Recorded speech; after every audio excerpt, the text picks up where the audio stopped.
Yeah, what is going on?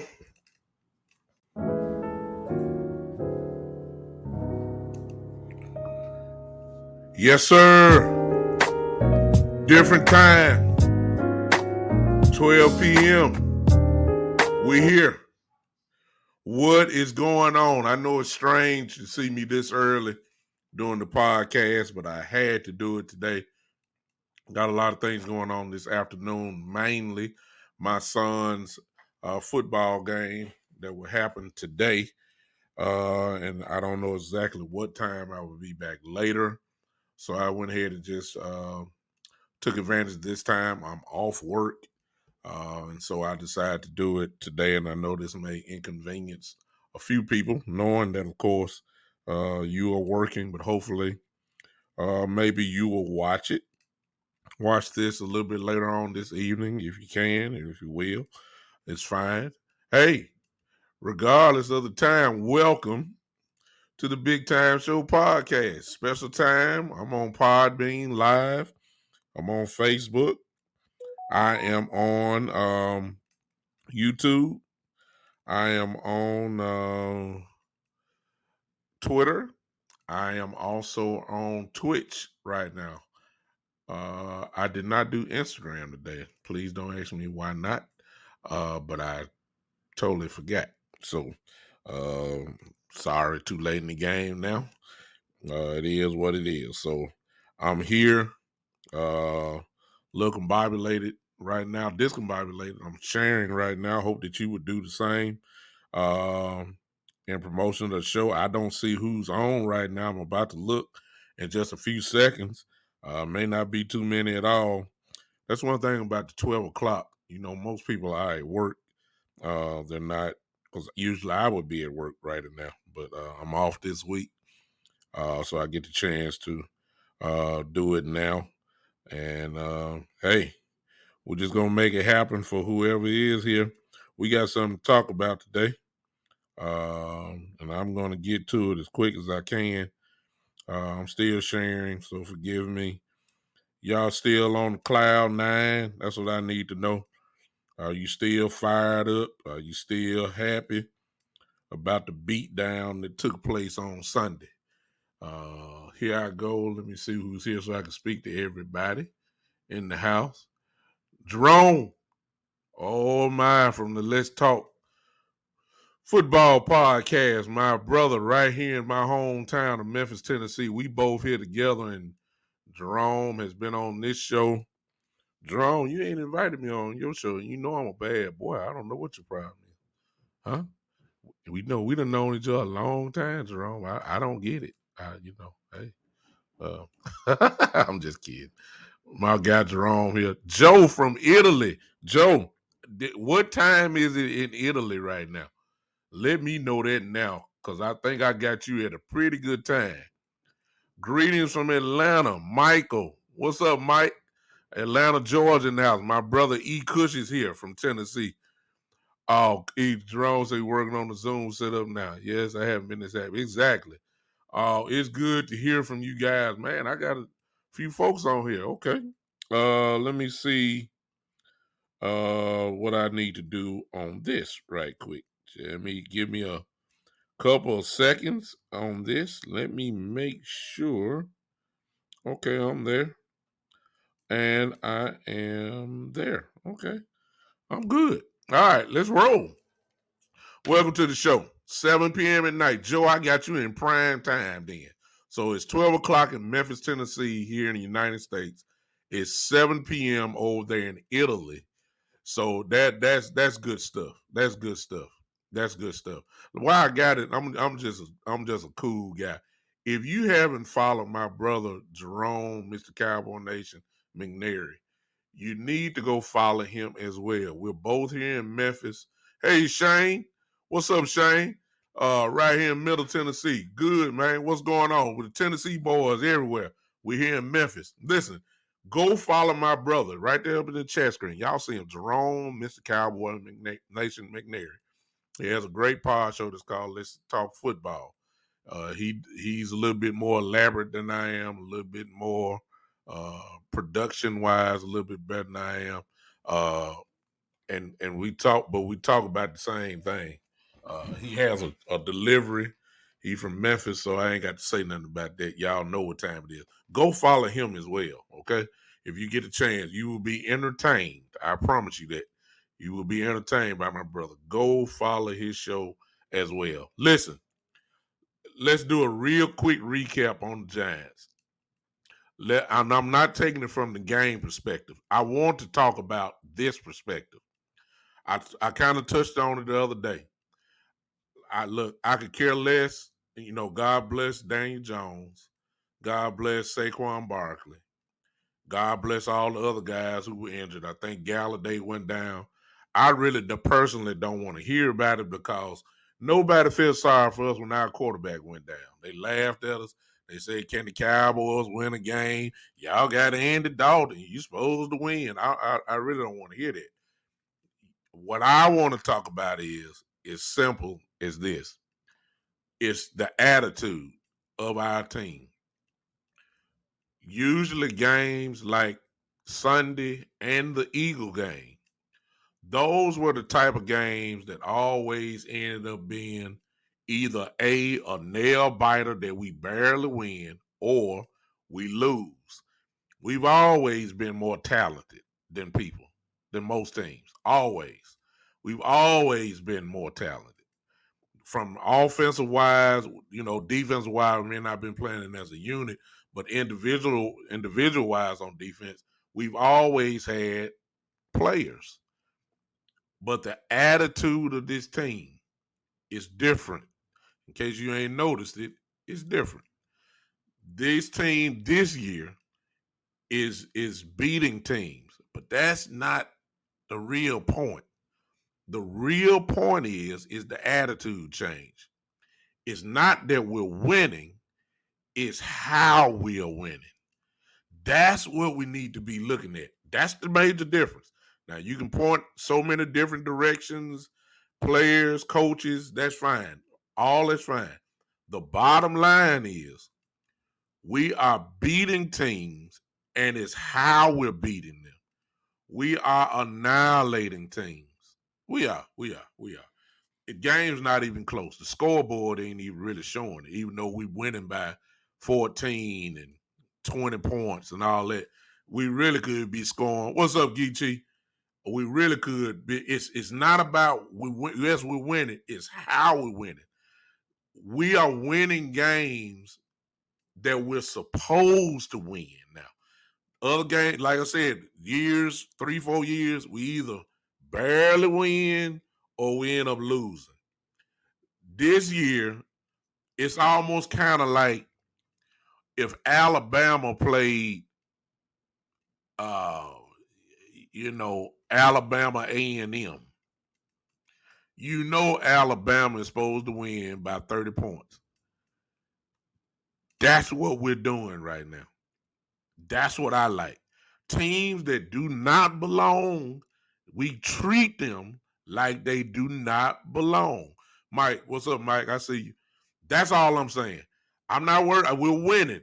I'm talking about the attitude. Hey, Tex, what's going on, man? I see folks on Power, man. Good to see all y'all coming in. Man, this 12 o'clock thing is different. My goodness. Do y'all go to work? I mean, do y'all work? I don't know. I mean, I'm saying, look. Oh, yeah, exactly, Joe. The truth of the matter is we were supposed to score 40 against Philly. We definitely could have put up 50 against the Giants. But I take 40. I take 40. I ain't got no problem with it. I'm talking about, a team don't belong. You carry them to the woodshed and you beat their brains out. You let them know you do not belong on this field. You do not belong on this field.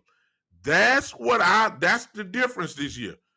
The Giants don't belong. We treated them like it. The Eagles didn't belong. We treated them like it. The Chargers do belong. We beat them. Tampa, we should have beat them.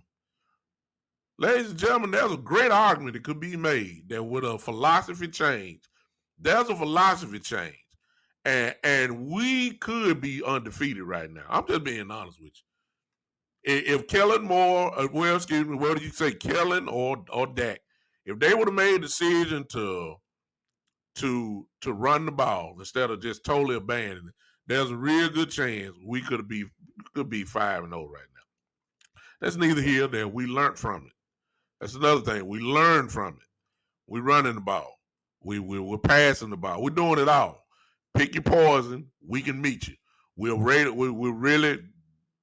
can't be stopped. What you saw on Sunday was a prime example of that. We do whatever we want to do. I'm just saying, line up 8 in the box, we still gonna run it. You line up 8 in the box. If Dak feel like it, I'm gonna kill you passing it. We do whatever we want to do offensively. It's nothing nobody. It's just too many weapons. I don't care what defense you got. You're gonna get 8 alive unless you got the AFC Pro Bowl team as your defense. All right? I'm just saying. It's just the truth. I'm not worried about that. Defensively, without a doubt. Dan Quinn, oh my God. Come on, y'all. If you don't know the impact that he's made on this team already, you ain't watching football. It's because of him. He's a big reason why this attitude that I'm talking about. These guys are hungry. They're destroying people. I don't want to hear nothing about the Giants lost with this person didn't play. This person didn't play. All these Cowboy haters, you didn't say that when Dak went down, so I don't want to hear it now. I'm sorry. They'll be back. We lost our quarterback for a whole year. Daniel Jones will be back soon. The cobwebs clear up. He shouldn't have been running in the first place. You're not Christian McCaffrey. You understand? You're not Christian McCaffrey. You should have just slid. You weren't gonna make it anyway. Cox was coming, and he was looking for blood. Long as you stayed up, he's gonna knock your head off. It's just as simple. Get down. Throw the ball away. It ain't my fault.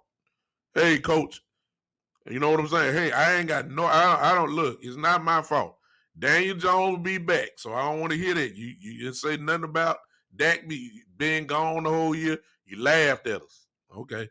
Daniel Jones will be back. Soon as Saquon's ankle goes down, he'll be back on the field. So you didn't lose him for the year. Everybody be fine. Okay. I ain't worried about that. I ain't worried about the Giants. You run the ball, you pay the price. Daniel Jones run it, thinking he a Heisman Trophy winner or something. You pay the price. So that stuff work against everybody else. You got some dogs coming at you. Now you pay the price. Okay? Hit him. If he stay up, hit him. I don't have no problem with it. It's called football. This is not flag football. Okay? You run it, you pay the price. You think you Lamar Jackson? Okay. I bet you won't run it no more. Okay.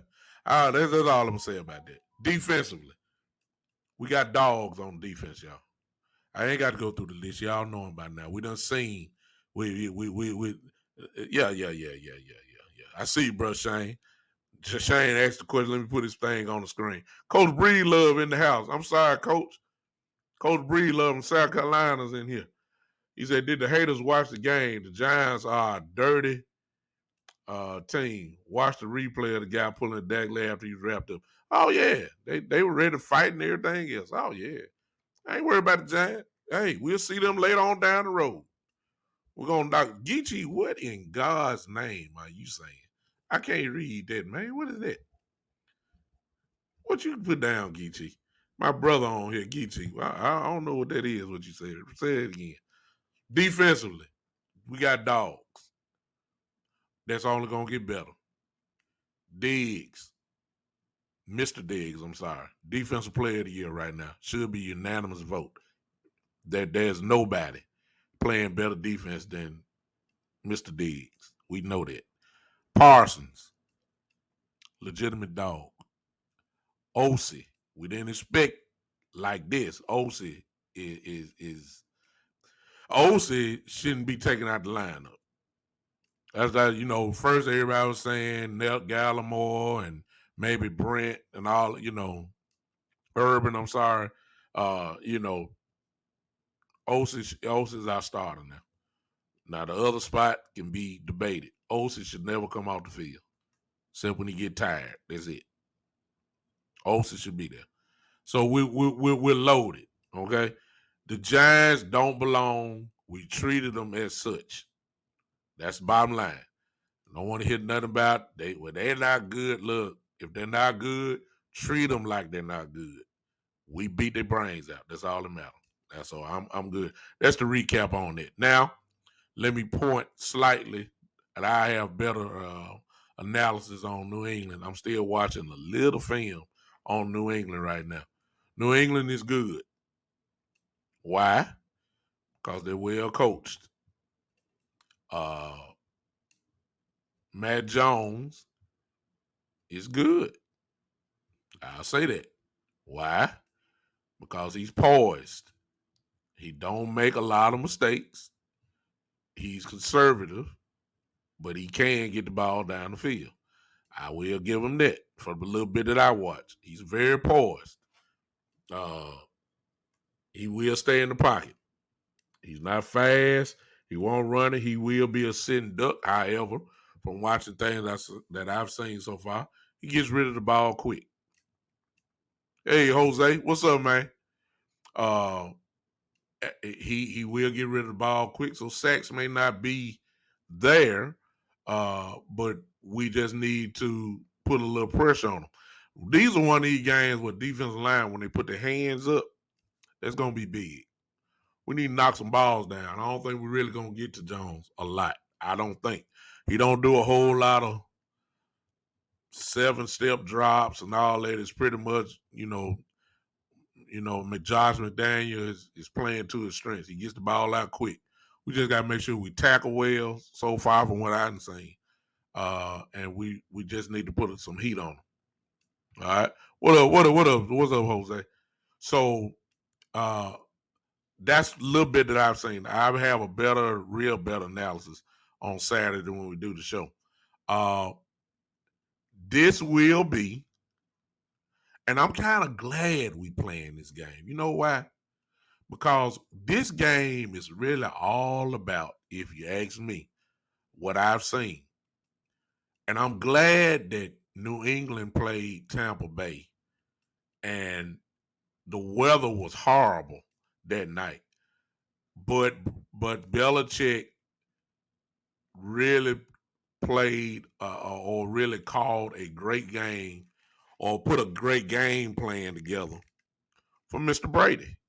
Really shouldn't be no surprise.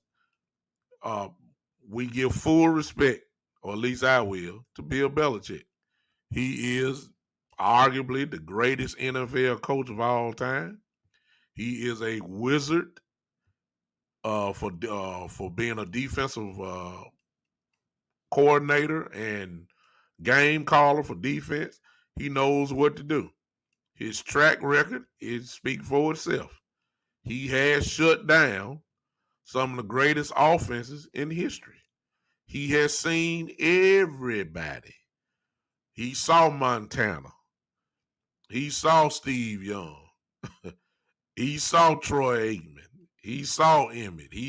The list goes. He saw Warren Moon. He saw Jim Kelly. He saw Brett Favre. Come on, y'all. This guy speak for itself. He's seen all the great running backs. Some of them running backs in the Hall of Fame now. All them quarterbacks I just named, they're in the Hall of Fame. He's seen Peyton Manning.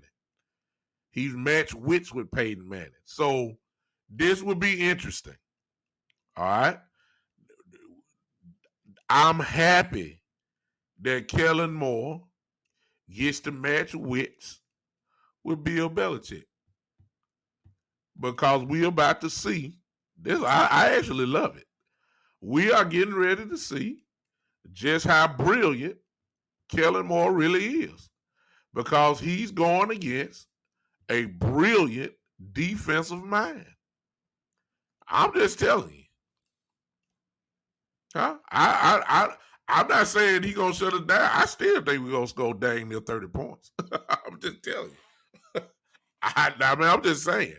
I'm just glad to see that This is another confidence booster. We're on the road. You're going against a great coach, a great coach. This is not Tom Brady. It's Matt Jones. Okay, it's hey. I'm not knocking Jones. He just ain't Brady. We get to go against this guy. Dan Quinn gets to match wits with Josh McDaniel.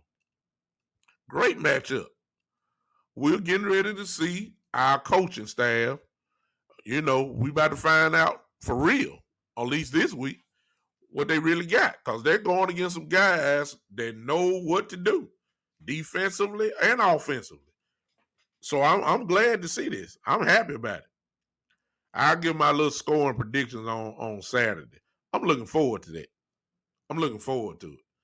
I'm looking to make another statement on this coming up Sunday against the Patriots. I'm looking forward to it. That's it on that. Fan base.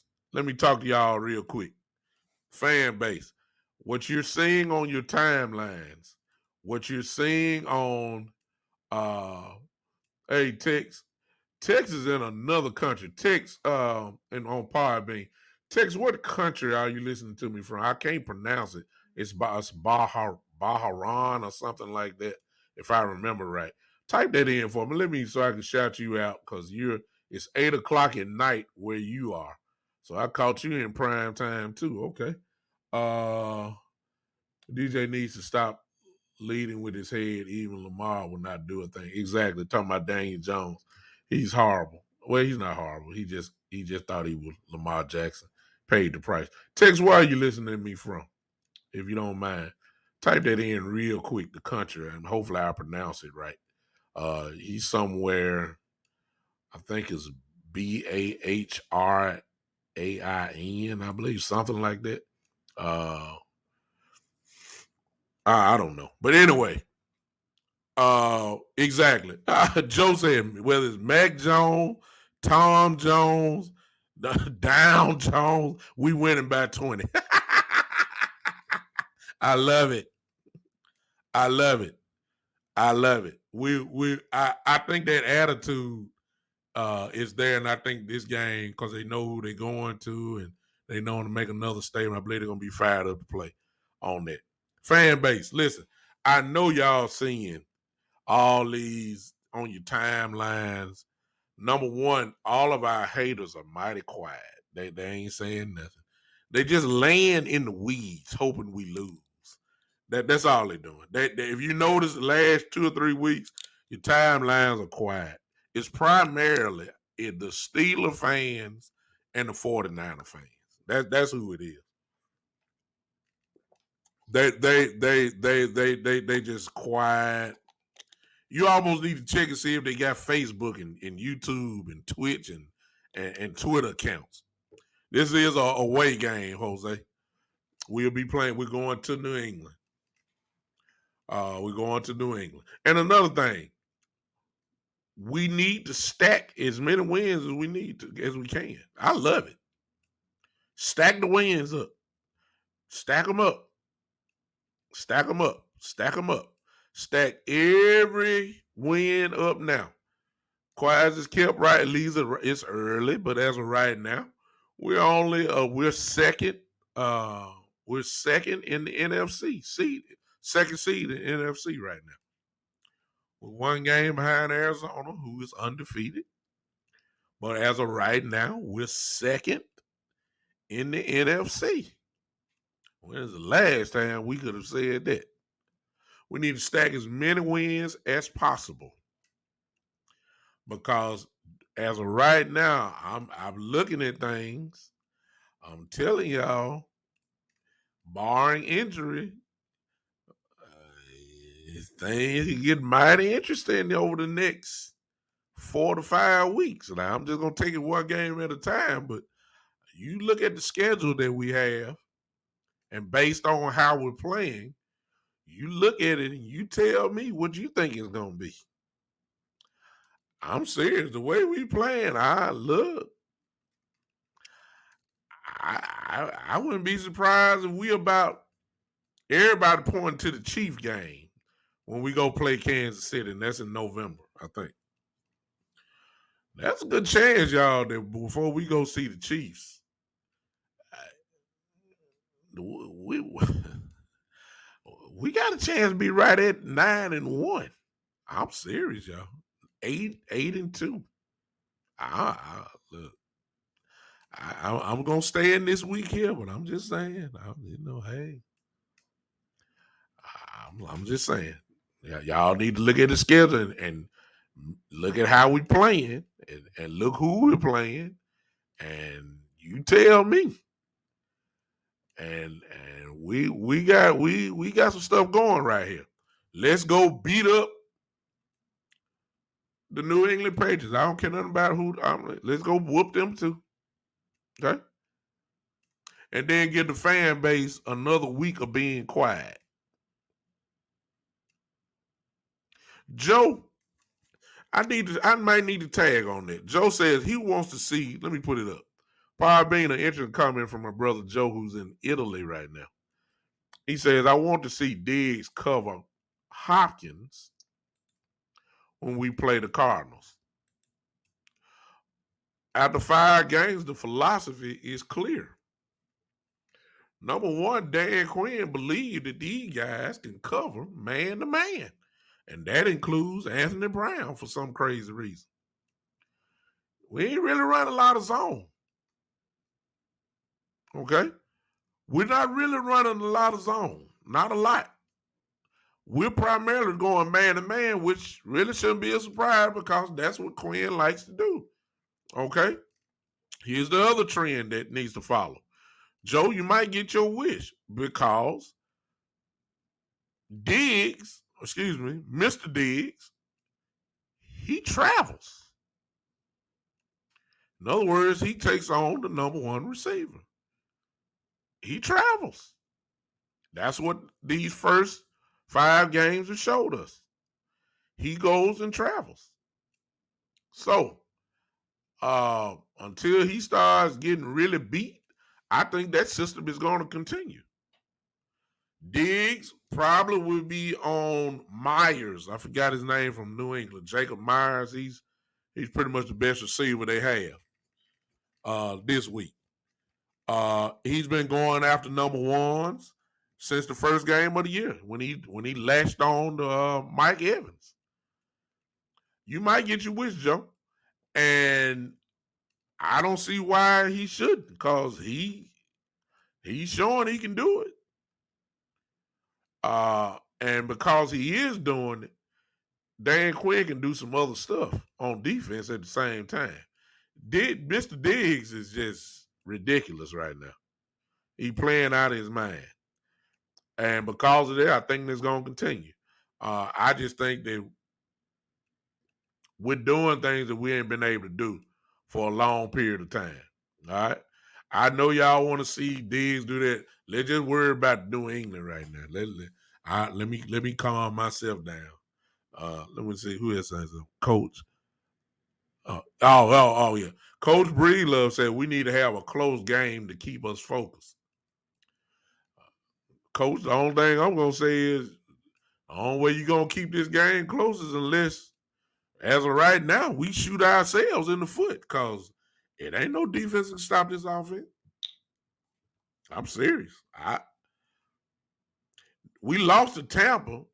Tampa shut down the running game because we decided not to run it. It wasn't because they stopped us. We decided not to run it. That's the reason why that happened. And still on that, we still put up 29 points against Tampa because that couldn't be stopped. This offense is lethal. It can't be stopped. So if the only way it's gonna stay a close game, Coach, unless somebody plays some incredible defense. Cause if you're not on point on defense, we gonna light you up. That's what I've seen so far. Okay. That's what I've seen so far. Of course, things can change. I believe Belichick probably is going to try to come up with an outstanding game plan, and if it's successful, you can rest assured somebody's going to try to copy it. but you got to have the personnel to copy other people's defense. Coach Breeder said if he keep being 20 points wins, what's going to happen when the playoffs start? This is a young team that needs some adversity for the future. I think they got a little bits and pieces of adversity, Coach, when they game, they'll get it. It just come in little spots. It ain't happening for all the games. I mean, they're just too good offensively. Just like the Giant game, we kept it close when everybody thought we supposed to have been, uh, blowing them out.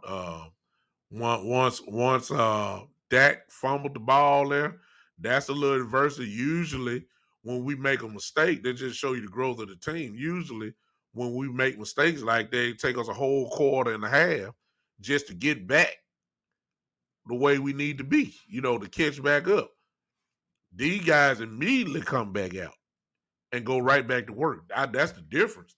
Usually we hang our heads down, or it's like something happen like that. It's like, oh no, the fan base do that. When Dak fumbled the ball in the red zone, I bet you all the folks, a lot of fans were saying like, oh no, here we go. Here go the Cowboys making, oh my God. No, what happens is we come right back. That ain't what we used to seeing. You usually take us, so there's a little bit of adversity.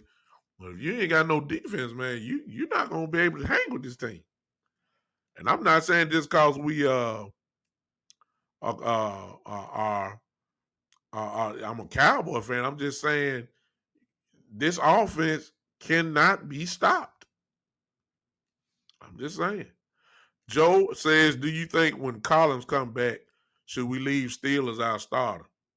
Joe, I don't know how much you listen to it over there in Italy. I don't know if you got DallasCowboys.com or put it on your phone, Dallas Cowboys, and you just listen to how Coach McCarthy, Steven, and Jerry Jones are talking about the offensive line, and they keep using this one word. They keep giving little clues, little hints. They'll say the continuity of the offensive line, the chemistry of the line, and how you don't want to break up chemistry. Well, that kind of leads to your question. Do I think Collins comes back or should we leave Steele our starter? I don't think nobody.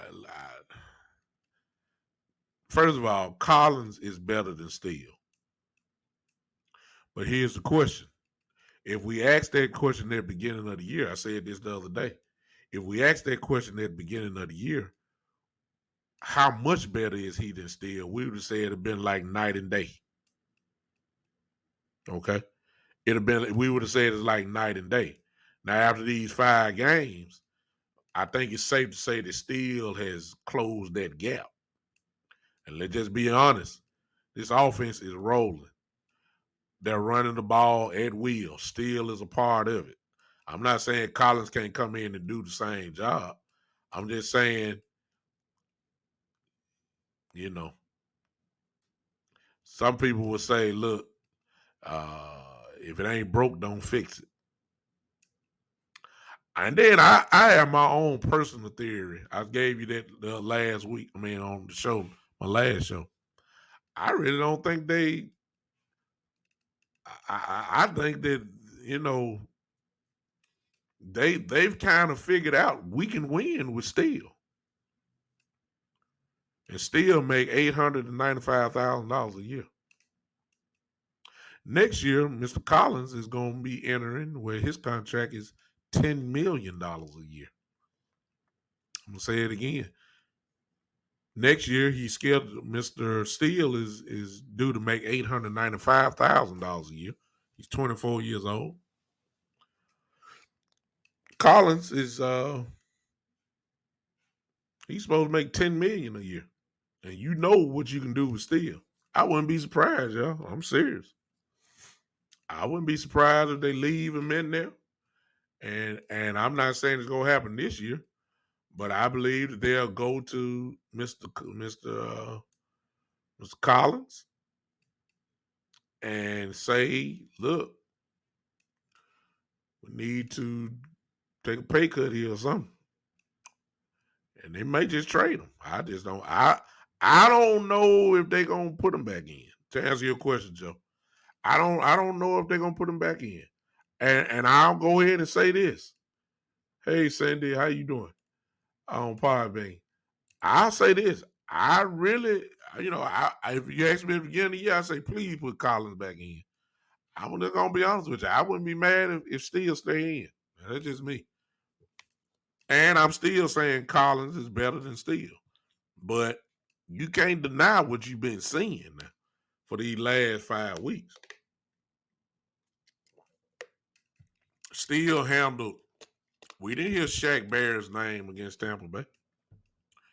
Hey, Sid, what's up, Sid?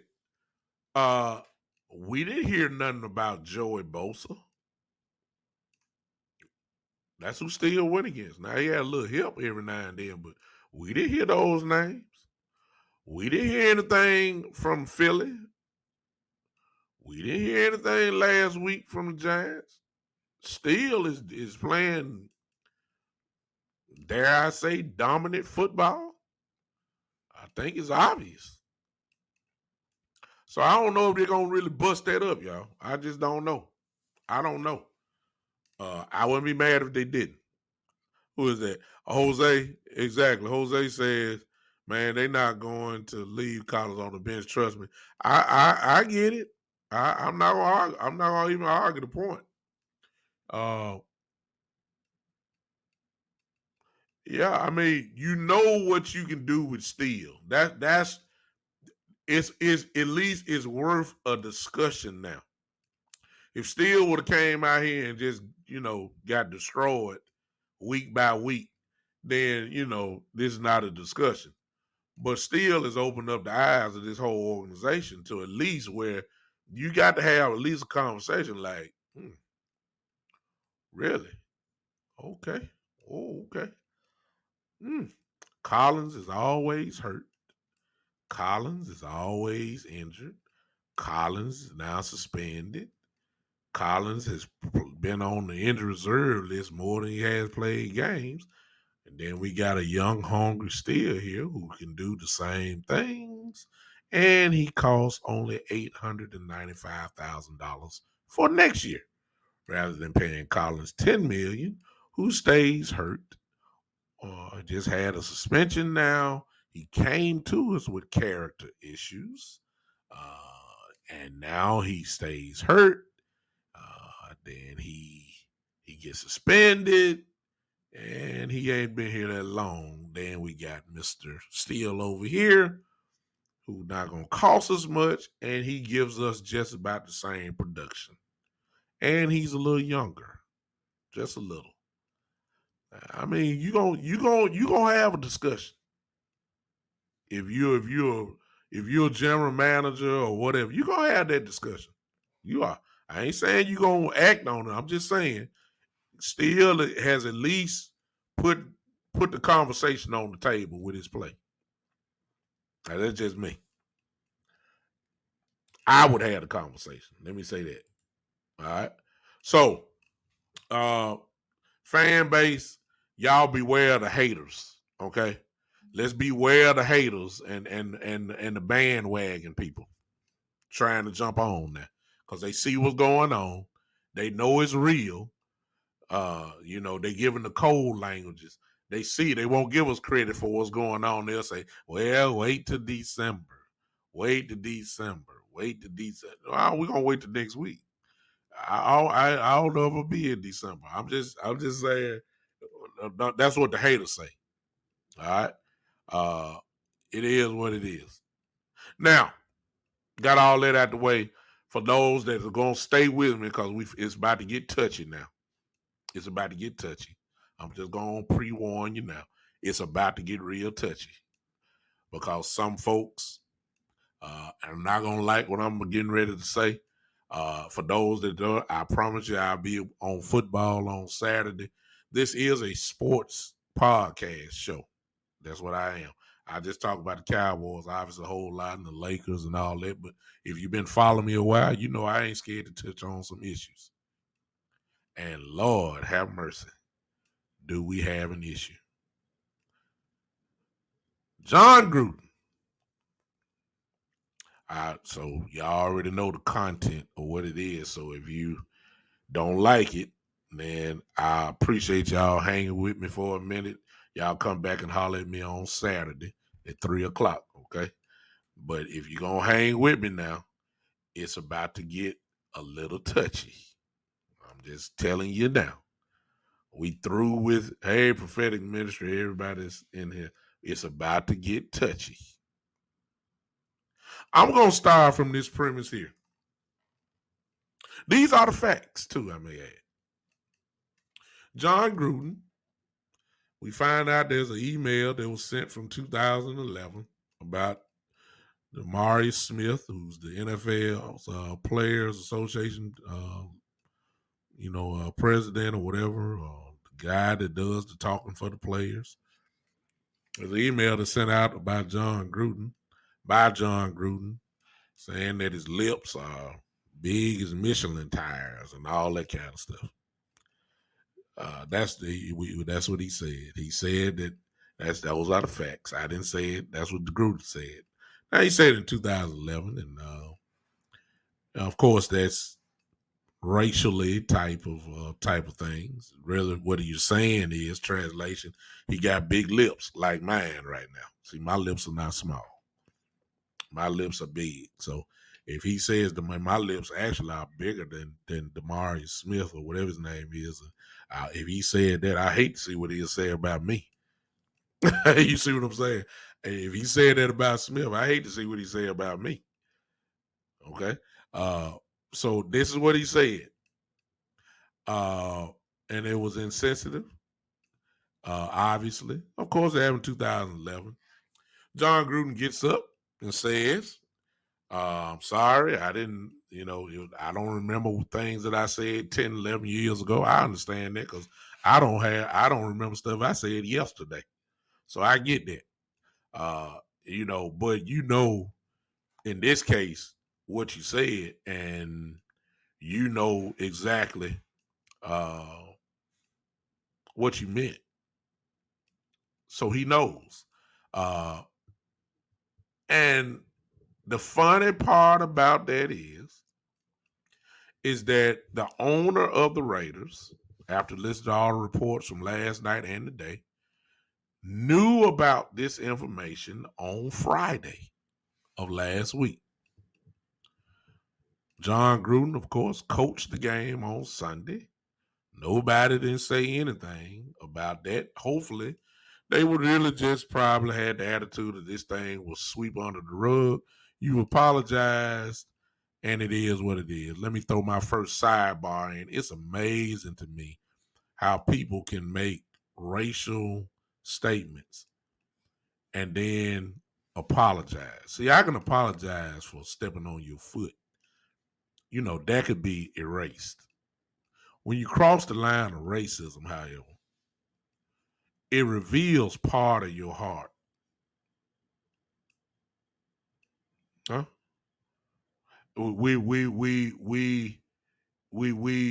said it, and Coach Breedlove, I see what you said, and he says, we were holding these type of remarks against coaches, yet we elect a president that said worse. Aren't we guilty of personal bias against folks? He was wrong and no excuses. He accepted it. He said and resigned, but what a hypocritical society we live in. Great comment there that I'm going to touch on in just a minute. The coach, the owner of the team knew about it and hoped really essentially just sweep it under the rug. Let's just be honest. But we find out that the emails now have been sent from 2011 to 2018. There are over 650,000 emails that have these type of languages, tones, and by now all of you have seen it. That not only did he attack black people, he attacked women, he attacked gays, he attacked everybody with his mouth. And that's what he did. It's there for you. Most of you have seen some of the emails. Most of you have already read some of it. It is what it is. Here are the facts, though. Coach Breedlove, I'm coming back to your comment. I don't want you to go there. I don't want you. I'm coming to it. Here are the facts, though. And this is my thing. When he said something about the black man, it was not a rush to figure things out. But as soon as he said something about gays, it was an immediate response. Those are the facts, ladies and gentlemen. I got a problem with that. The urgency that was displayed all of a sudden by Mr. Davis when he crossed the line of talking about when he put out misogynistic comments and calling somebody a queer. That is what got the fire lit. But when he said something about black folks, you coach on Sunday. Those are the facts, y'all. I got a problem with it. I do. You know, since me lying about it. I got a problem with it. I don't know if y'all see it like you ain't got to see it like me. I understand. I have no problem with it. You're the owner. The NFL kind of puts a threat on Mr. Davis because they gave him the information to say, hey, we're going to let you handle this. This was last week, too, when they said it. He obviously didn't handle it the way the NFL thought that they shouldn't handle it. They said, okay, here all the rest of it. Now, if you don't handle this, we gonna take care of ourselves. So the speed to, and I heard some folks say, well, you can't do it on Friday. Got a game on Sunday. You can't do that. Yes, you can. Yes, you can. You know, Mr. Davis, how he feels about black people. Ladies and gentlemen, the Raiders probably are what? 80%, maybe more, black folks in there. I don't want this man leading me, and this how you feel about black people. I don't know. No. You can't lead me if you don't like me. I mean, I know what you like, what I do for you. You know, it's I run the ball for you. I jump up in there and catch the ball for you. I score touchdowns for you. I make you look good. But, you know, you'll pat me on my helmet or pat me on my butt and say, whoa, great run, great touchdown. But then as soon as I turn my back, you call me something else. You don't, it don't match. No. I can't have you lead me. Oh, I need to know that on Friday. I can't play ball for you. No. I got a problem with it. I have a problem with that. In fairness, one of the emails talking about Michael Sam. Everybody knows Michael Sam, saying that Jeff Fisher, the coach for the Rams at that time, should not put Michael Sam on the team because he categorized him as a queer. Well, that's in his heart. But ain't it amazing that he has Carl Nassib on his team, the Raiders team now? If you don't know who Carl Nassib is the man that's a few months ago came out and said that he's openly gay. He plays for the Raiders. Good player.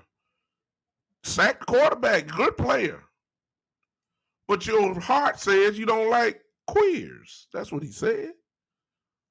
So what you think that, if you felt that way about Michael Sam, how do you think that Carl Nassib feels in the locker room? This is another reason why he had to go. You can't go into that locker room no more. the black men that are on that team will be looking at him like he crazy. Because they got big lips too. Yeah. Carl Nassib is gay. Openly gay. If you felt that way about Michael Sam, you feel the same way about Nassib. Oh, but I forgot Nassib can go get the quarterback, so you'll tolerate that. You just talk about him once you get off the field. Oh, okay, I get it. Huh? I don't. I got a problem. I got a problem. And whoever else was on this email chain, a couple names came out today. Co-owner of Hooters and all that. All these folks need to. All these folks need to get called out too. Now, let me go back to Coach Breedlove's comment, which I hope I can get all this on here. There it is. So let's look at this and let's just have an honest discussion. First of all, Coach Breedlove is absolutely right. He's right. Y'all see his comment. I'll let y'all read it for yourself. He's right. We have elected a president that said worse. However, see, the worst people on this earth, I ain't gonna say on earth, I'm just saying racists are horrible, obviously. But I would give some little respect to members of the Ku Klux Klan, to members of the Proud Boys, and all those other groups. At least I know where you stand. I ain't got to wonder about you because you're going to show me who you are. I don't have no problem with I know where you stand. You make it very clear that you don't like people like me and people that look like me. You make it very clear. I know how to deal with you. There's a group that's walking around here, and there's where a whole lot of people, black and white, I may add, fall into this category. I call them closet racists. Primarily, these are the people that will shake your hand, like Jon Gruden, compliment you and sit down, look you eye to eye, have a conversation with you, thank you and appreciate you for what you've done. And just as soon as you turn your back, they'll be calling you out your name. They have enough smoothness in them, enough couth, as my late grandmother would say, have enough couth in them to disguise what's really in their heart. These are the worst people walking God's earth right now, to me. You work with them. You go to school with them. You go to church with them. They're everywhere. Some of them gonna look at this right here, and you got it hidden in your heart. You really don't like black people. You don't like gay people. You don't like whatever else. But yet you're smooth enough to have conversations and talk in a nice tone, and smile and laugh at the jokes and all that kind of stuff. As soon as you turn your back, you show really where you really stand. This is what my Coach Breedlove is talking about. I mean, I don't want to get political, but if you know the history of Joe Biden, you know what he said over the years. Coach Breedlove, what he got to pass on was that he got to hang around Barack Obama for 8 years, and that cleared his, that cleaned his slate, if you want to say it like that. That cleaned his slate. And he did the same thing that most people do when they make insensitive remarks. They immediately say, I'm sorry. You ain't sorry. You just trying to save face, just like Jon Gruden did. Jon Gruden had a 10-year, $100 million contract. Yeah, I would say I'm sorry too. I'm trying to hold on to the check. Jon Gruden's sorry. No, he's not sorry for what he said. He's sorry that he got caught. Yeah, that's what he's sorry for. Yeah, you sorry. He's not sorry for. I mean, once you got a 7-year trail of emails saying the same thing or some along those lines, y'all check out the emails yourself. Y'all look it up. 7 years? No, that's in your heart. That's not a mistake. That's not a coincidence. No, this is how you really feel. That's how you really still feel.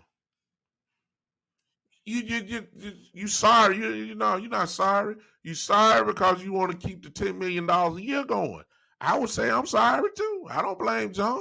Jon Gruden just didn't know that the New York Times was gonna come out with 650,000 some odd emails. That's the part he didn't know. He thought it was just gonna be this one email, and that's it. That's why he got out of there. And let's just be honest with you. To go back to your coach, he said he accepted it, he said it, and resigned. He didn't resign. It's just that Mr. Davis didn't want to embarrass him. Let's just be honest. He got fired. That's what happened.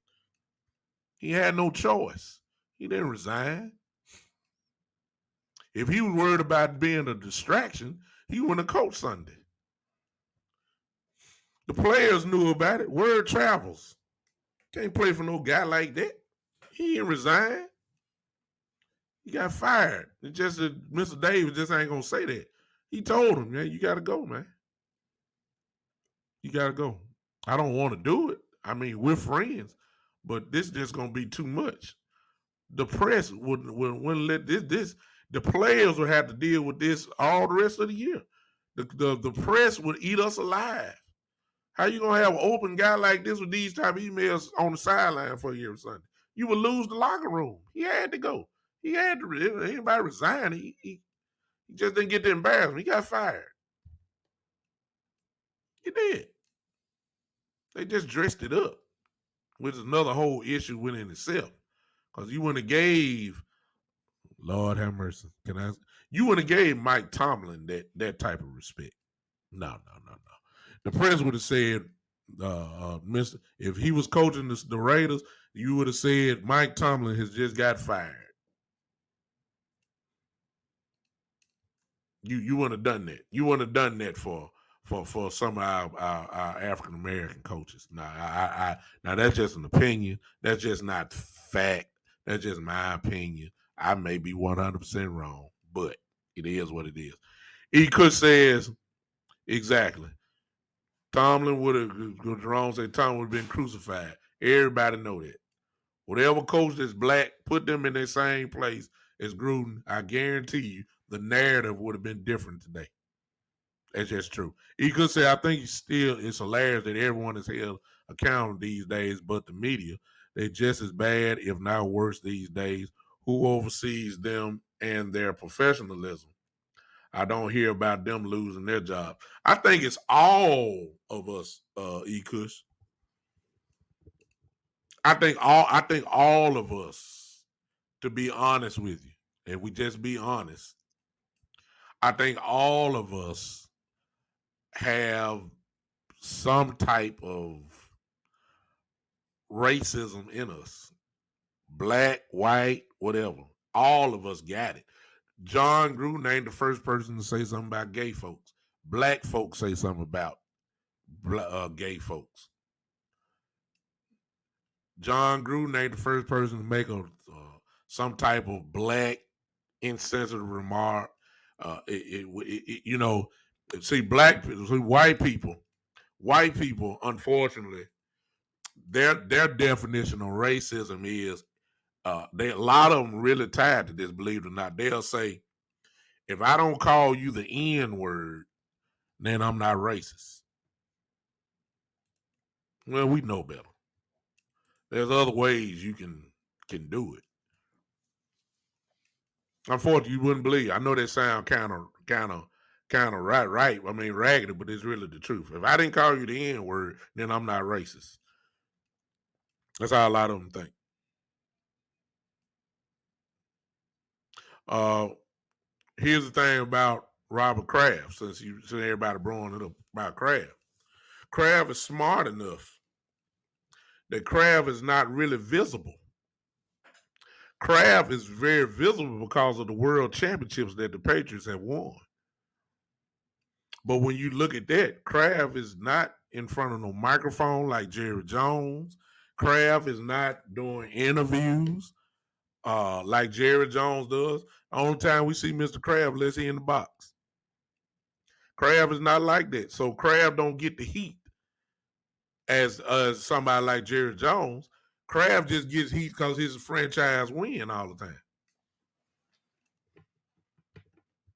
You know, Kraft is not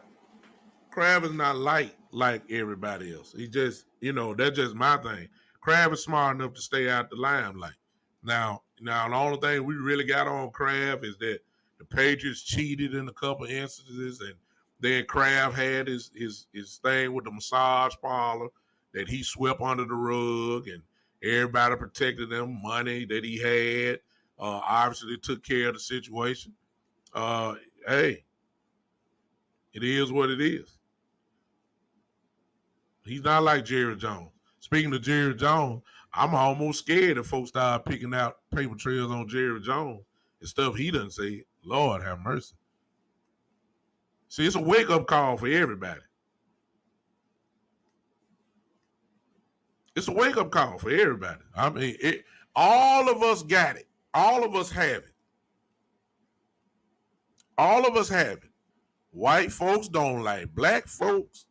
I'm just saying in general, I'm not saying in general, I'm saying traditionally when it comes to this issue, we talking about white folks don't like black folks, and then black folks don't like white folks, and then white folks don't like Mexican folks, and black folks don't like Mexican folks. And it's here. It's been in existence since the Bible days. Racism is in the DNA of this world. It's been here. Your Bible teaches us that. And for those that are spiritual, that it's in the Bible.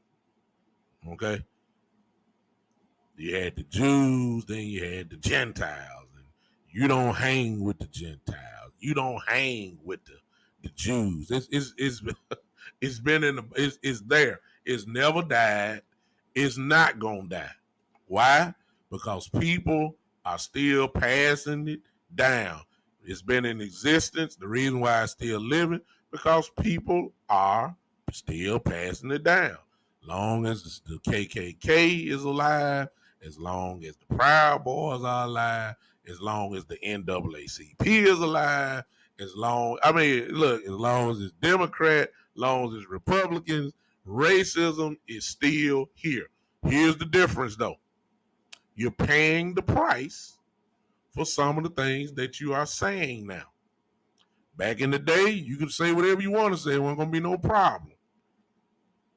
Dave Chappelle is having issues now because of things he said in a stand-up comedy show. Y'all remember Kevin Hart said something about a joke back in the day about gays. He lost his job with the Emmys where he couldn't host it. Y'all remember that? You pay the price now for the things that you are saying. Jon Gruden falls into this category. And he should not have his job. How in the world are you going to stand in front of 80% team full of black people? How? If he stood in front of them, he'll be lucky if somebody didn't go upside his head. There are some black brothers that ain't going. Huh? Eco said only some are paying the price. They picking and choosing who gets to decide who pays and when. In this case, I don't know exactly what you're talking about, and I'm quite sure that list is long. But in this case, this had to be done. It almost reminds you of the Donald Sterling issue with the Clippers, the owner. Y'all remember that? He had to sell the team. He had to. He had to get out the league. He had to.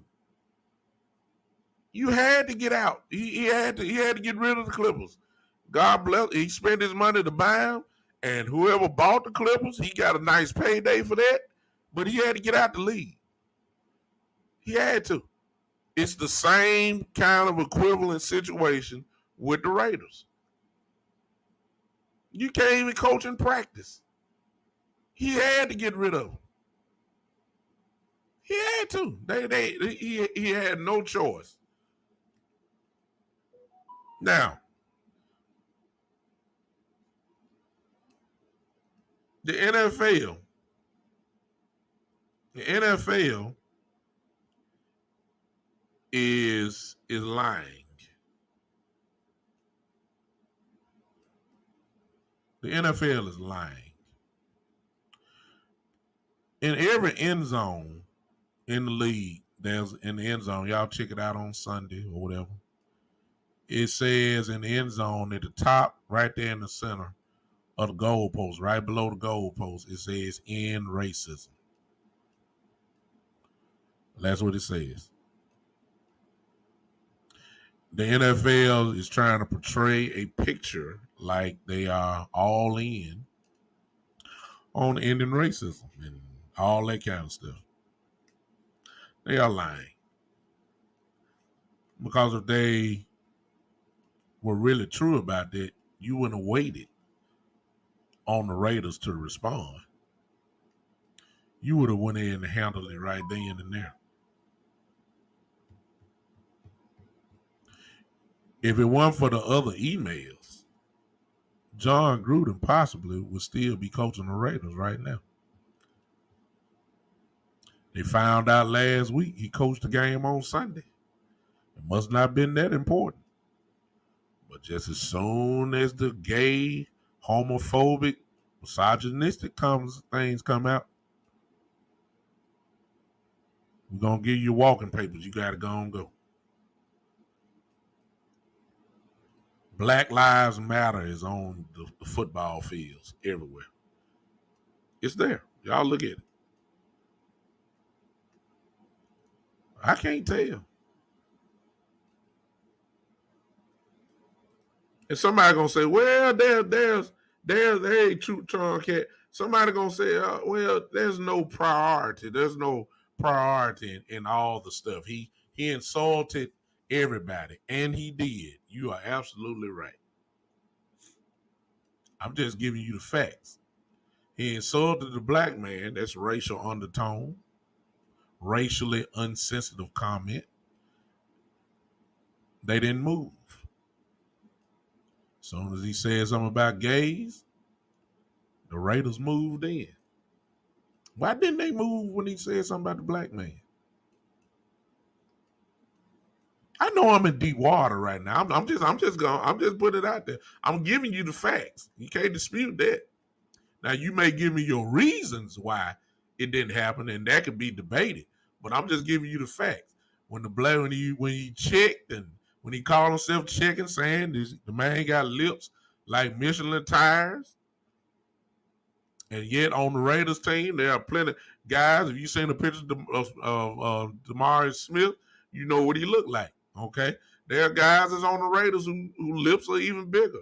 You know, my lips are big. Y'all see me? Hey, it is what it is.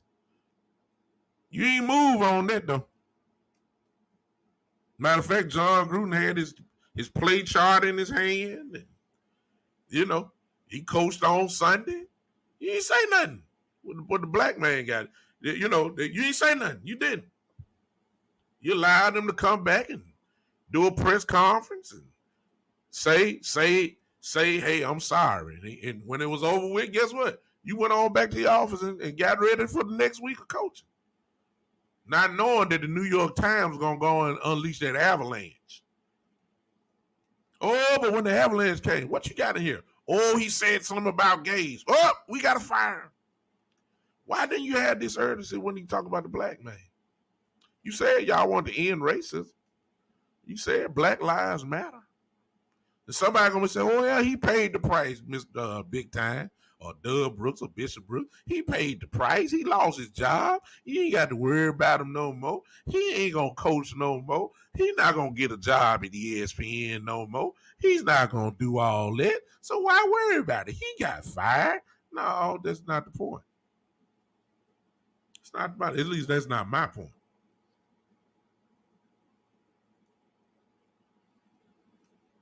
You didn't move. You moved though when they were kneeling on their knees though, didn't you? When they was protesting, you moved in though, didn't you? You moved quick. Our beloved owner, Jerry Jones, said, hey. You can't be a member of this team here if you ain't gonna stand up for the national anthem. Matter of fact, Jerry Jones said, look, when the national anthem played, I want toes on the line. Y'all remember that?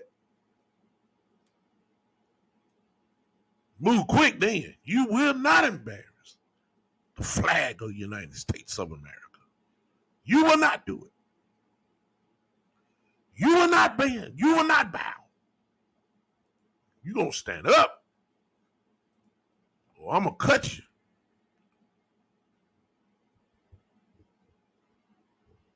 Where is that same urgency for when you know you got a walking racist in your locker room? Because Mr. Davis let it slide. Yeah, y'all see it. Yeah. Yeah. And so some of y'all bored with me now. I know. LaShane, I answer y'all a question. I'm gonna answer this question because I feel myself getting in a little trouble here. Shane said, let me ask you this. If a black man or woman had ownership of an NFL team, would the league change? Let me tell you something, Shane. It'll never happen. You know why that will never happen? And I would be shocked if it did. It would not happen because the owners are the ones that vote on letting the new owner come in. So when you go down the list of the owners, look at the owners, look at their ages, know what era they come from, and I'm just saying, just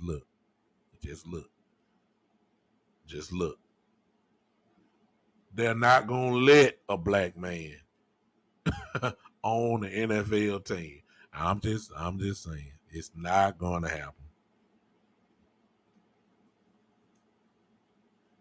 Unless the younger guys take over. In a case like our team, I don't think Jerry Jones would vote for it. That's just me. That's my opinion. However, I believe Stephen Jones would. Or let me put it this way. I believe Stephen Jones would be more open to it. I don't know if he would vote for it or not. When you start talking about the old owners, man, there's a limit that black men can go to. So you're talking about ownership. Let's go down. We still battling, trying to figure out why aren't more black coaches in the league? Head coaches. Why did they have to put the Rooney Rule in the first place? They're forcing teams to, at least when you have a head coach in vacancy, they're forcing it team that you must have at least one black candidate interview for the job. Now that don't mean that you're serious about the candidate. They had to put a rule in place. Come on now. And you talking about ownership. Come on, man. We ain't got a black general managers. How many black general managers? How many black general managers do we have? Forget ownership. I'm not knocking you, Shane, because you raise a great question. I'm just saying that's fantasy land, at least in my opinion. Let's deal with first of all, can we get more black coaches in? That's some brilliant black coaches out here. Brilliant. They're on they're on the staff. They're on your staffs. Eric Bieniemy should have had a coaching job. In this case, you don't know what Eric Bieniemy is. Eric Bieniemy is the offensive coordinator for the Kansas City Chiefs. He should have had a job a long time ago. No, but y'all want Urban Meyer. Let me get on out of here. Let me stop. Let me stop. Let me stop. Let me stop before I get in trouble. You want the Oklahoma coach that's gonna be a coach before long in the NFL. Lincoln Riley. That's who you want. You want Kellen Moore. Kellen Moore name for to come up a whole lot. Eric Benjamin just took Patrick Mahomes to what, 2 straight Super Bowls? Is it with 2 or 3? Whatever. 3 straight Super Bowls or something?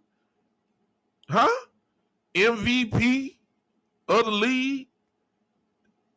A world class offense? But you want Urban Meyer.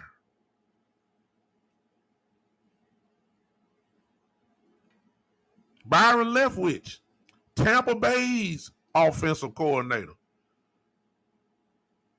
Huh? No, you don't want them. Huh? Y'all know some of all these other defensive and offensive coordinators who got great names. Todd Bowles, same coach on Tampa Bay, defensive coordinator. Everybody gave Tampa Bay's defense the credit for winning the Super Bowl. Dominant defensive coordinator. He can't get a job. Hello. So there ain't enough money, Shane. That's what I'm trying to say.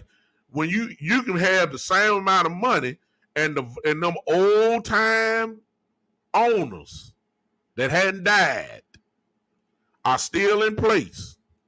The Jerry Joneses, the Robert Krafts, the owner of that one died, but they got an old owner in Houston. Phillies guy, even though he looked young, he's a little older. The Saints, Mr. Benson's wife, who's old. Look, these folks ain't voting no. They ain't voting no black man in. They'll draft a black man so he can play on the team. Yeah, they'll do that. They'll hire an assistant coach. And some may even get the guts to hire a head coach. But right there is where it ends for us. We can't do no general manager job now. No, Lordy, no. That's too much power. You can't run an organization. No. And it's evident because all you gotta do is look around. Will McClay, our guy, should be a general manager. Everybody know that if you're a Cowboy fan. If you're not a Cowboy fan, you don't know what I'm talking about. But Will McClay should be a general manager. But just like, oh Lord, I'm about to get in trouble.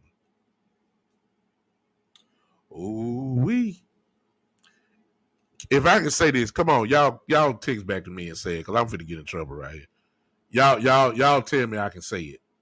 Just put down, go on, say it, 'cause I got something in my head. Come on. I'm about to say something real bad. Y'all, come on, tell me if I can say it or not. Tell me if I can say it or not. Just tell me. I won't say it if y'all don't tell me. I'm about to say something about Will McClay. That's where I'm going with it. Tell me if I can say it. If not, I'll keep it to myself. Y'all know I ain't scared to say it. I'm just not. But I don't want to get in trouble with Podbean. Okay, Joe said I can say it. Thank you, Joe. Let me tell you something about Will McClay. Will McClay is the reason why this roster looks the way that it does. It's not Stephen Jones. It's not Jerry Jones. Jerry Jones and Stephen Jones don't do no scouting. They just do the decision making based off of what Will McClay and the coaching staff says. This guy fits what I want to do as far as my scheme. It is Will McClay's job to find those specific players that fits the scheme of Kellen Moore, fits the scheme of Dan Quinn, That's his job. He has scouts all over the country. He runs a scouting department. Hundreds of guys. What to report them, has organizational skills, knows what the guys. And when you look at the results of what Will McClay has done, all the Pro Bowlers since he's been there, all the All Pros that's been there, you tell me, why has he not gotten a general manager job? But this is what Jerry Jones did. This one for get in trouble. Just like the old slave mentality. He tricked Will McClay. I ain't gonna say he tricked him, okay? He brought Will McClay in and said, we're gonna pay you the GM type money. We just not gonna give you the title. You go do all the work, and I'll take all the credit. So when you hear the Cowboys talk about CeeDee Lamb and Diggs and Zach Martin and DeMarcus Lawrence and Micah Parsons, the first thing everybody says was Stephen Jones and Jerry Jones drafted a great player.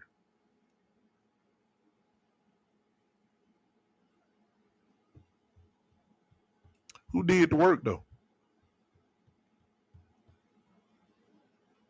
Huh? And I know everybody's saying Jerry Jones is not going to give up the general manager tag, and I get all that. That's fine. Jerry Jones has remained consistent since he bought the team. He's the owner, general manager. I get it. That's his team. I understand. I get it. But why hadn't Will McClay gotten offers? And Will may have something to do with this. Maybe he loves the Cowboys so much he just don't want to leave.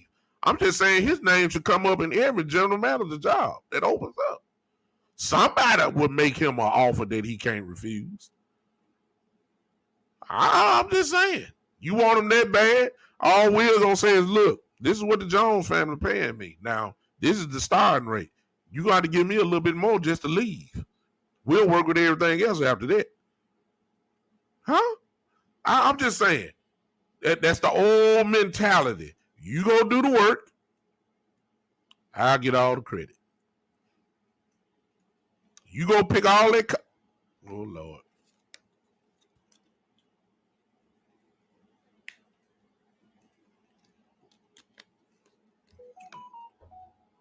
Okay. I guess that's my cue to get on out of here. So Shane, although your question is legitimate, and I still got it up here, it's still gonna remain an if, because that just ain't gonna happen. You know how many black people have tried to buy an NFL team over the years?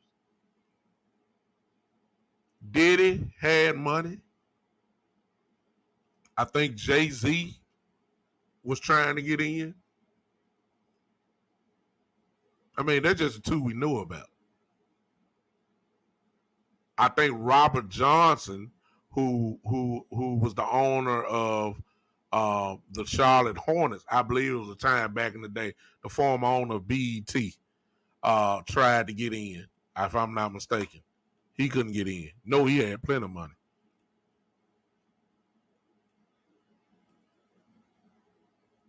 There's only one black man that I think that they may have a little pull if he decided to do it, and that's Magic Johnson. If Magic Johnson decided that he wanted to buy an NFL franchise, I think that will open up their eyes just based off, but then again, it'd be using him because of the visibility that he has and how much he would bring to the team. In other words, we're going to use you for your talents. If it benefit the league, but just random guy like Diddy and Jay-Z who got the money, but they won't let guys like that in.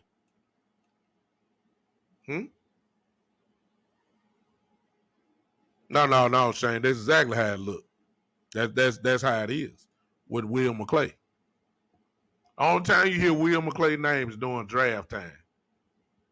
They'll give him credit then, but they'll give the credit to Jerry and Steven. and that's how it's been forever.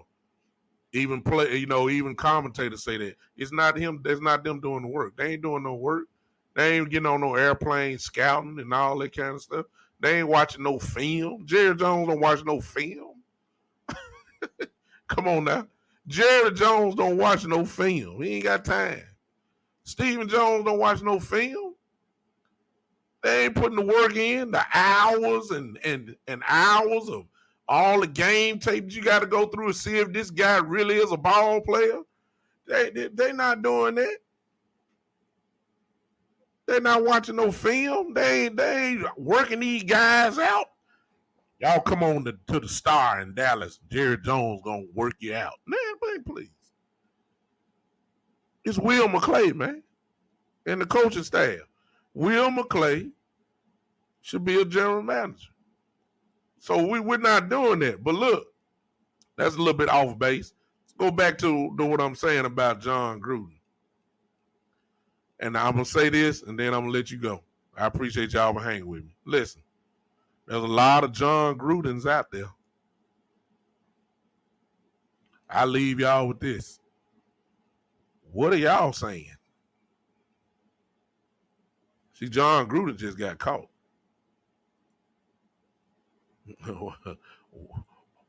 The difference between you and I and Jon Gruden is real simple. He just got caught. Some of us are saying the same things that Jon Gruden said.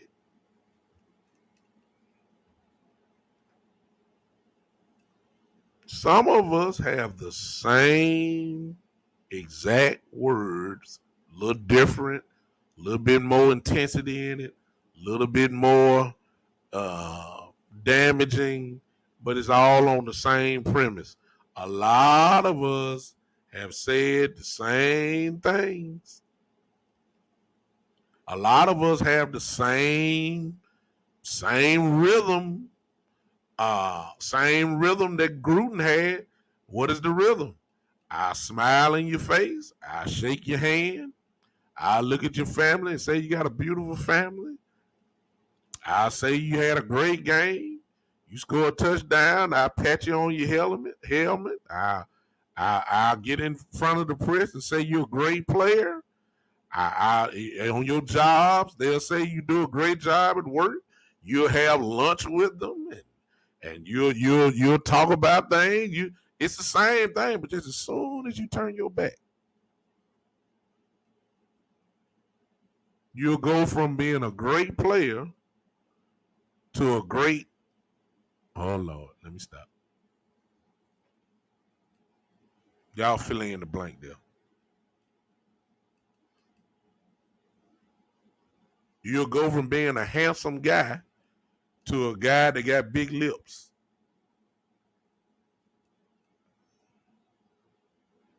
Y'all know I ain't scared to say all this stuff now. Y'all know me. I'm big time. I'm called to do this. I'm a preacher of God's word. I'm called to kind of put out the truth. No matter who it hurts, if it's the truth, it's the truth. We all got it.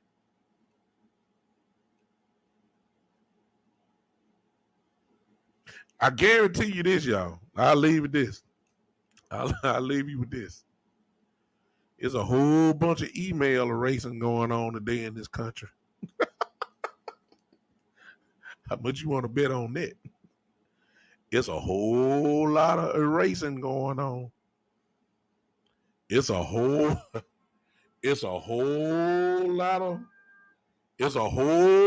erasing going on today. A whole lot of deleting. There's a whole lot of text messages being deleted today. A lot of phone calls to your phone carrier and say, hey, do not let nobody get a record. Don't let a record of my text messages. All that's going on today. All that's going on. Oh yes. See, you can erase, and you can do it for only so long. But sooner or later, the closet racists become open racist. It just need the right trigger point. That's all. You can only hide it. You can hide in Gruden's case. You can hide it for 10 years, but sooner or later, it's gonna reveal itself.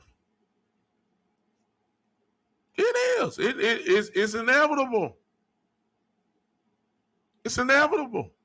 It's gonna show up because a situation is going to happen that is going to have to reveal who you really are. It's got to take place. You just some for those that have hidden it. Some folks have hidden it for decades. But the right trigger point, it is gonna happen. I leave. I know I keep saying I'm leave. I'm gonna leave with this. It's just. I graduated with a guy in high school. I graduated in 1991 from high school, and you wouldn't have known that he's racist. Saw him in college. You wouldn't have known that he's racist. He always hung around black people. You know what I'm saying? Not primarily. I'm just saying you just wouldn't know. You wouldn't know. Young guy, had children. Uh, had children. Children started getting grown. Had a young daughter. Beautiful young girl. Beautiful young girl. This happened maybe about 4 or 5 years ago. That young girl heart kind of started falling for a black man. Caucasian girl. Brought the young black boy, introduced him to his dad. Dad had a connection. Same guy graduated high school with 20 years later. Never showed no signs of it. Then all of a sudden, because your daughter liked the black man or have feelings for a black man, now all of a sudden, the real you come out. That's how it works, y'all. All it takes is the right situation, and then you can't hide it no more. It reveals is and unlike other stuff, unlike other issues, once you cross the line of racism, you can't. It's hard to come back from that one. It's virtually almost impossible unless God Himself cleans your heart. I mean, a real cleanse, because it's gonna take that. It's hard. It's almost impossible to come back from. It's. I'm not saying this. I'm not saying it can't be done. There's history and people who have found that error of their ways, and they've turned over a completely whole new leaf. They have turned, no question. It's rare though. Once you cross this line of racist, and it's hard to recover. Jon Gruden will never coach in the NFL again. He will not get a college job, as some people are predicting. That won't happen either. He will not get an analyst job again. Jon Gruden's career is done. Done. He's done. Because everybody knows you. I can't put you in front of black people no more. Nowhere in the world. I can't do it. All right. Hope I ran some of y'all away because the numbers went down. I got it's all right. I told you it was gonna get a little touchy in here. It is what it is, y'all. Jon Gruden is gonna get it. Jay said he can probably get a janitor job at Walmart. He could say Jon Gruden is gonna get the Pete Rose treatment, blackball. It depends on how you look at it. I wouldn't want him in front of my team because the NFL ain't changing. It'd be black men are pretty much gonna be predominantly on the team.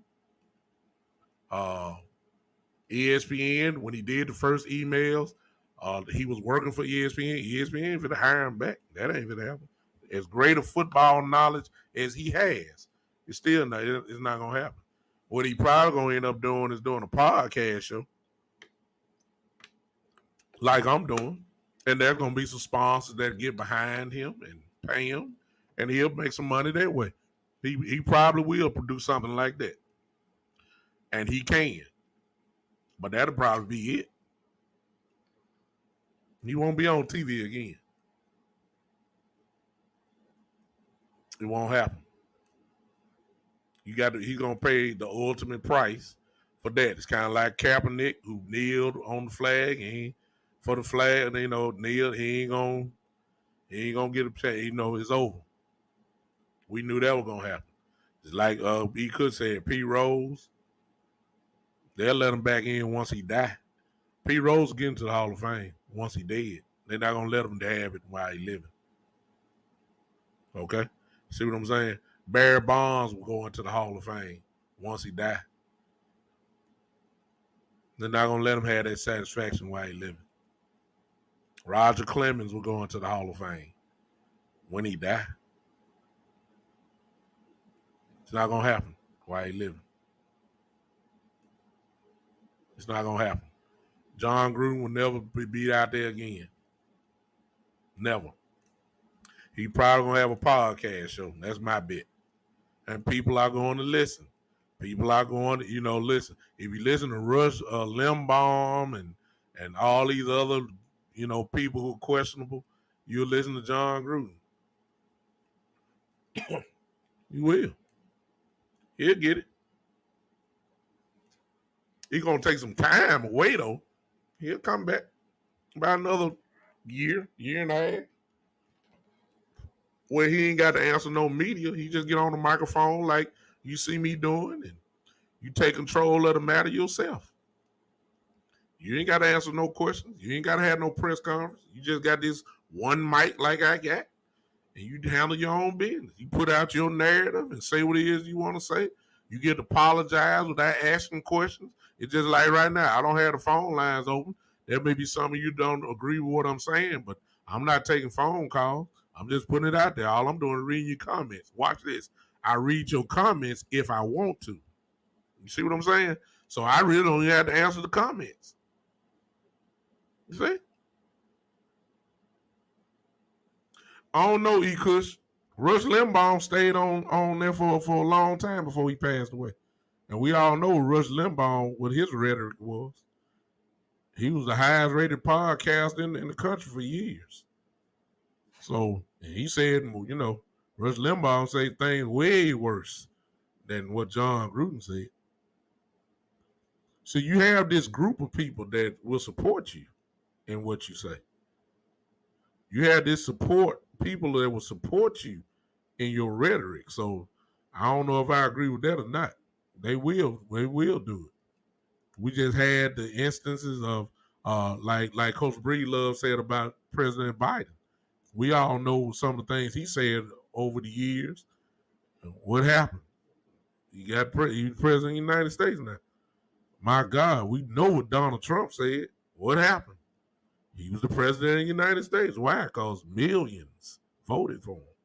So you have some people that will support you in spite of. I wouldn't be surprised. He has the money. You might be right, because he has the money. Jon Gruden has it. He right. He may not do it. Yeah. But see, Kush, that crowd won't subscribe to his podcast. What I'm saying, for every 10 that won't subscribe to it, there's another 10 that will. That's all I'm saying. You have that group, the other closet racists. See, and here's the funny thing, just to get real crazy with you. Because he called him a queer, but as a preacher, like I am, there is no biblical support for the gay lifestyle. So, as a preacher, if my topic or subject or somebody asks me a question about the gay lifestyle, and if I'm supposed to report what God says, which is in His Word, then is somebody going to tag me? This is why churches are being sued, because in some states have allowed uh, homosexual marriages to take place. That's on the books, but it's the church's right to say we do not. If it's in their bylaws, it's the church's right to say we do not support gay marriages. Okay, well, then how much am I different than Jon Gruden? Jon Gruden just called him a queer. I didn't call him a queer, but I'm saying I will not marry. And I've married many a couples. I will not marry a man and a man, and I will not marry a woman and another woman. I won't do it. Yes, sir. Okay. So, uh, what's the difference? We had to tackle that later. Listen, I'm done. I'll holler at you. I'll see you guys on Saturday at 3 o'clock. My son got a football game. Be looking for the pictures. I'm out of here. All right. I appreciate y'all hanging with me. It's good to have a conversation. Until then, this is the one and only Podbean. This is the big time show. I'm out.